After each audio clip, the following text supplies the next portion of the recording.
کہتے ہیں نجاشی جن کو تو نے پناہ دی ہے جانتا ہے یہ عیسیٰ اور مریم کے بارے میں کیا عقیدہ رکھتے ہیں؟ نجاشی مسلمانوں کو بلا کر پوچھتا ہے تمہارا مریم علیہ السلام کے بارے میں کیا عقیدہ ہے؟ اب سوچئے یہاں پر منظر کتنا خطیر ہے، موقع کتنا خطرناک ہے۔ مسلمان بھاگ کر اس عیسائی بادشاہ کے سامنے پناہ لینے کے لیے آئے، اور وہ دکھتی ہوئی رگ اس پر کفار مکہ نے ہاتھ رکھا ہے کہ مسلمان عیسیٰ کو اللہ کا بیٹا نہیں جانتے، تثلیث کے قائل نہیں ہے، تین الہوں کے قائل نہیں ہے، یہ تو مریم کو اللہ کی بندی جانتے ہیں، عیسیٰ کو اللہ کا بندہ جانتے ہیں۔ جب یہ عقیدہ اس نجاشی کے سامنے پیش ہوگا تو یہ ضرور غصے میں آ کر ان کو ہمارے حوالے کر دے گا، لیکن قربان جائیے محمد کریم صلی اللہ علیہ وسلم کے تیار کردہ ان اصحاب پر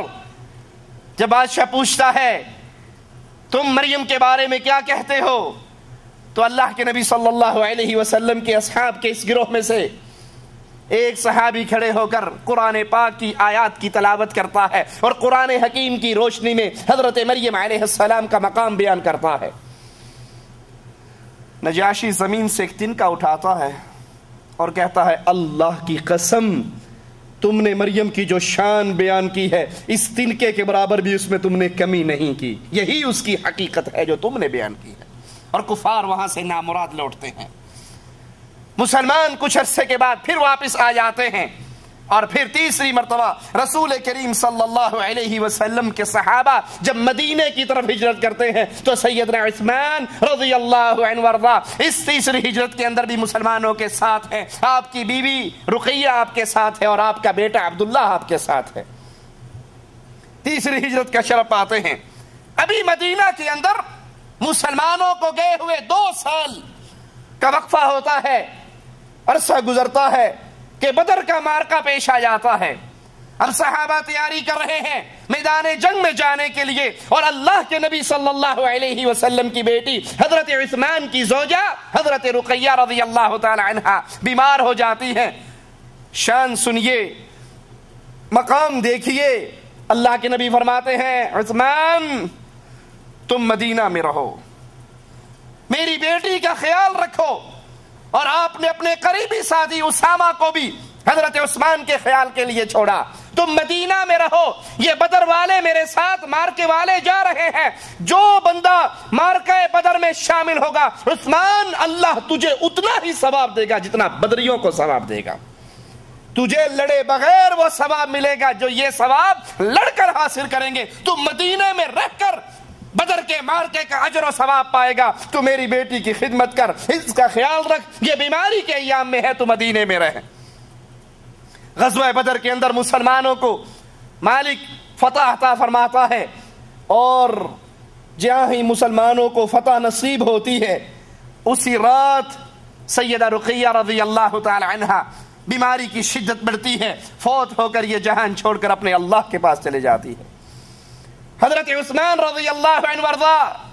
اپنی بیوی کو دفن کرتے ہیں کہ اللہ کے نبی صلی اللہ علیہ وسلم تشریف لاتے ہیں، آپ کو بڑا غم ہوتا ہے، جہاں عثمان کو غم ہے وہاں نبی کو بھی غم ہے۔ اللہ کے رسول صلی اللہ علیہ وسلم اپنی بیٹی کی قبر پہ جاتے ہیں، آنکھوں سے آنسو بہ رہے ہیں، ان کے لیے مغفرت کی دعا کر رہے ہیں، اور حضرت عثمان غم میں نڈھال ہے، اور اس غم کی کیفیت میں آپ کی زبان سے بے اختیار جو جملے نکلتے ہیں وہ جملے یہ ہے افسوس میرا محمد کریم صلی اللہ علیہ وسلم سے جو دامادی والا رشتہ تھا وہ رشتہ آج ختم ہو گیا۔ بیوی کی وفات کا غم اپنی جگہ پر، لیکن اس سے بڑا غم یہ ہے کہ آج سے پہلے لوگ کہا کرتے تھے یہ عثمان داماد رسول ہے صلی اللہ علیہ وسلم، وہ جو میرا ایک رشتہ تھا نبی سے، نبوت والا رشتہ تو تھا ہی، کلمہ پڑھ کے میں آپ کے ساتھیوں میں شامل تو ہو گیا، لیکن میرا آپ سے رشتہ سسر کا تھا، دامادی کا رشتہ تھا، آج وہ رشتہ ختم ہو گیا۔ کسی کو اپنی بیٹی کا غم ملا ہو، کسی کا داماد اس کی بیٹی کو خوش نہ رکھتا ہو، کیا خیال ہے وہ بیٹی مر جائے تو یہ دوسری بیٹی کا نکاح اپنے اس داماد سے کرے گا کہ تجھے پہلے ہی ایک دی تھی، تو نے اسی کو ذلیل کر کے رکھا. لیکن جو کوئی انسان کسی سے اتنا خوش ہو اپنی بیٹی کا رشتہ دے کر، وہ سمجھتا ہو کہ اس نے حق ادا کیا ہے محبتوں کا، تبھی انسان اپنی دوسری بیٹی اس کو دیتا ہے. اللہ کے نبی صلی اللہ علیہ وسلم کے ساتھی حضرت عثمان بار بار یہ جملہ کہتے ہیں کہ آقا علیہ السلام سے، امام الانبیاء سے جو وہ رشتہ داری تھی، وہ شرف آج ختم ہو گیا. اللہ کے نبی علیہ الصلوۃ والسلام حضرت عثمان سے اپنی دوسری بیٹی کا نکاح کر دیتے ہیں. سیدنا عثمان کو گالیاں دینے والوں،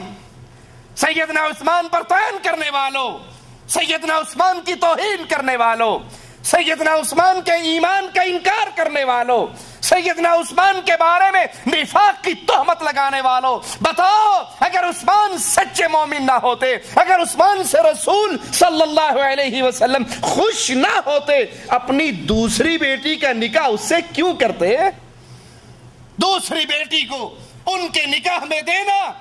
یہ عثمان کے ایمان کی بھی گارنٹی ہے، آپ کے اخلاق کی بھی گارنٹی ہے، محبت رسول کی بھی گارنٹی ہے کہ اللہ کے نبی صلی اللہ علیہ وسلم کو آپ سے اتنی محبت تھی، ایک بیٹی کے فوت ہو جانے پر دوسری بیٹی کا نکاح آپ سے کر دیا.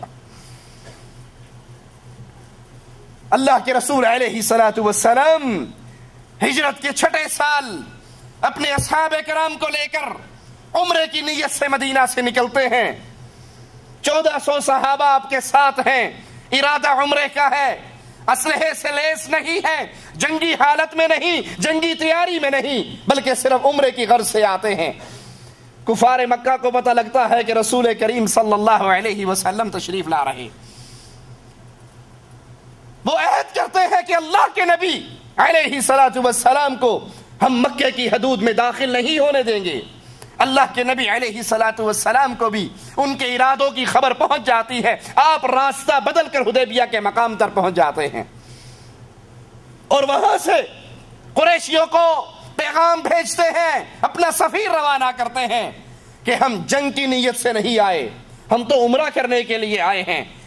ہم اللہ کے گھر کی زیارت کے لیے آئے ہیں، جنگ کے لیے نہیں آئے. عمرہ کریں گے، بیت اللہ کا طواف کریں گے اور پھر واپس مدینہ لوٹ جائیں گے. قریش مکہ طائف کے ایک سردار عروہ ثقفی کو بھیجتے ہیں. وہ آتے ہیں رسول کریم صلی اللہ علیہ وسلم کی ملاقات کے لیے، آپ سے ملاقات کرتے ہیں. آپ ان کے سامنے بھی یہی بات رکھتے ہیں کہ ہم جنگ کے لیے نہیں آئے، جنگ کا ہمارا ارادہ نہیں ہے، تمہارے سامنے ہماری کیفیت، ہم جنگ کی تیاری سے نہیں آئے، ہم تو خالصتاً عمرہ کرنے کی نیت سے آئے ہیں. عروہ واپس لوٹتے ہیں، قریشیوں کے سامنے رسول کریم صلی اللہ علیہ وسلم کا پیغام رکھتے ہیں اور ساتھ نبی کریم صلی اللہ علیہ وسلم کی مجلس کے جس منظر کو دیکھ کر گئے تھے وہ بھی بیان کرتے ہیں. نبی وضو کرتے علیہ الصلوۃ والسلام، میرے نبی کے صحابہ آپ سے محبت کرنے والے، وہ اتنی محبت کرتے، وہ پانی جو آقا کے جسم اطہر کو لگ کر نیچے گرتا اس کو کوئی نیچے نہ گرنے دیتا بلکہ پہلے ہی اپنے ہاتھوں پہ لے لیتا، اور اگر کسی کے ہاتھ میں پانی کے قطرے نہ آتے وہ اپنے ساتھی کے گیلے ہاتھ پر اپنا ہاتھ لگا لیتا.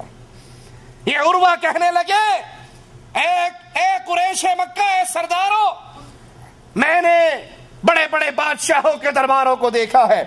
کیسر و کسرا کے درباروں میں گیا ہوں، لیکن اللہ کی قسم جو عزت، جو محبت، جو قربانی، جو اثار میں نے محمد کے صحابہ کو محمد سے کرتے ہوئے دیکھا ہے، میں نے دنیا کے کسی بادشاہ کے دربار میں نہیں دیکھا. تم جنگ سے باز آ جاؤ اور محمد کریم صلی اللہ علیہ وسلم سے صلح کر لو. قریش نہ مانے. آقا علیہ الصلوۃ والسلام نے ایک اور سفیر کو بھیجا، قریش نے ان کے ساتھ برا سلوک کیا اور واپس لوٹایا. پھر رسول کریم صلی اللہ علیہ وسلم کی نگاہ انتخاب محمد کریم صلی اللہ علیہ وسلم کی نظر اپنے پیارے ساتھی عثمان رضی اللہ عنہ وارضاہ پر پڑی. سیدنا عثمان کا بڑا مقام تھا اہل مکہ کے ہاں. حضرت عثمان جاتے ہیں، اہل مکہ سے کہتے ہیں، مکہ والو، میں اور میرا حبیب، میرے امام اور میرے قائد اور میرے نبی ہماری جماعت اپنے نبی کے ساتھ صرف عمرے کی نیت سے آئی ہے، جنگ کرنے کی غرض سے نہیں آئی۔ ہمیں عمرہ کرنے دو اور ہم لوٹ جائیں گے۔ کفار مکہ نے کہا اے عثمان ہم تجھے اجازت دیتے ہیں، بیت اللہ خالی ہے، جاؤ طواف کرو، حجر اسود کو چومو، عمرہ ادا کرو، تمہیں کوئی نہیں روکے گا، تم جاؤ، تمہیں اجازت ہے، جاؤ عمرہ کر لو۔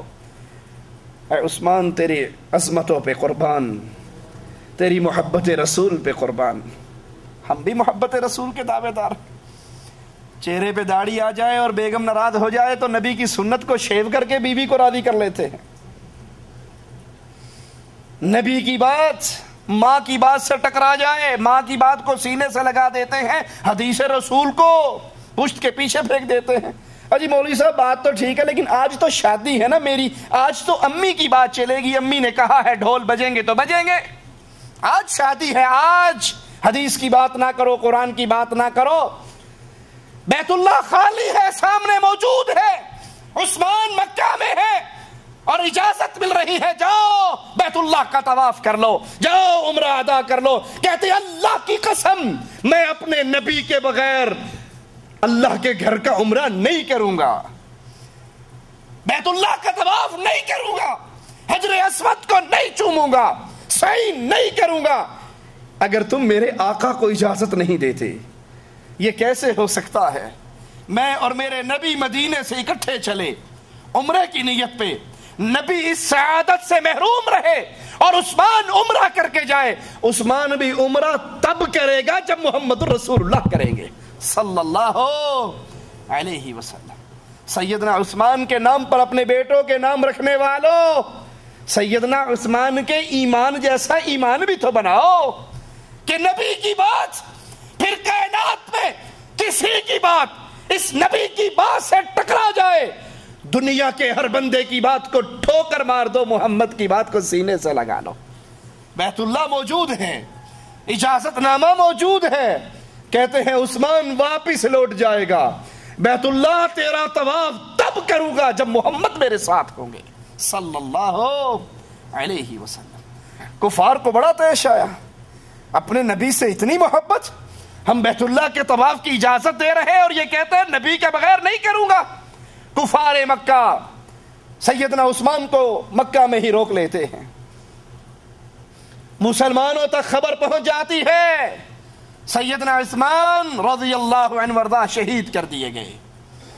مسلمان شدید غصے میں آتے ہیں، غصے میں آ کر عثمان کے خون کے